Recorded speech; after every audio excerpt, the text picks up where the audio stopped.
વિદ્યાર્થી મિત્રો મસ્ત મજાનો પ્રશ્ન સોલ્વ કરીએ. બરાબર, 5 સંખ્યાઓની સરાસરી 6 છે, તે પૈકી 3 સંખ્યાની સરાસરી 4 હોય તો બાકી 2 સંખ્યાઓની સરાસરી કેટલી થાય? એકદમ સિમ્પલ પ્રશ્ન છે. બરાબર, શું આપેલું છે? તો સરાસરી, એવરેજ અથવા તો સરેરાશ. બરાબર, સરાસરી આપેલી છે. સરાસરી કેવી રીતના શોધાય? તો કુલ અવલોકનોનો સરવાળો ભાગ્યા કુલ અવલોકનોની સંખ્યા. અહીંયા કેટલી સંખ્યાઓ છે? 5 સંખ્યાઓ છે, તો એ ગાડી 5 સંખ્યાનો શું કરવાનો તમારું ઉપર? સરવાળો. બરાબર, અને નીચે કુલ અવલોકનોની સંખ્યા. કુલ સંખ્યા કેટલી છે?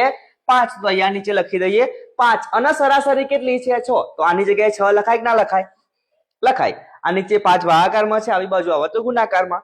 તો 5 છંગ 30. તો 30 શું થયું? તો સંખ્યાનો સરવાળો થયો. શું થયો? સંખ્યાનો સરવાળો. તો ભાઈ 5 સંખ્યાઓનો સરવાળો કેટલો હશે? 30 હશે. બીજું શું આપેલું છે કે ભાઈ 3 સંખ્યાઓની સરેરાશ 4 છે.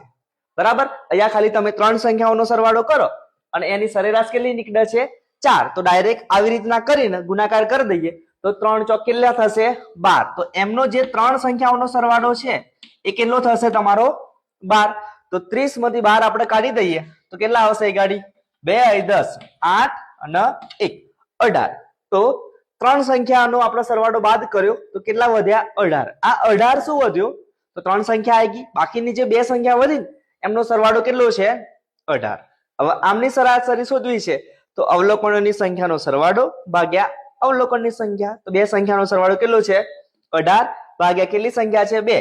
તો 18 ભાગ્યા 2. તો તમારો સરાસરી કેટલી આવે? બાકીની 2 સંખ્યાની 9. એકદમ સિમ્પલ દાખલો છે, પણ આપણે તમને સમજણ પડે એટલા માટે થોડુંક લાંબુ કર્યું છે. બાકી 5 સંખ્યાની સરાસરી 6 છે, તો 5 સંગ 30 સરવાળો થાય એમનો. બરાબર, 3 ની 4 છે તો 3 ચોક 12 થાય.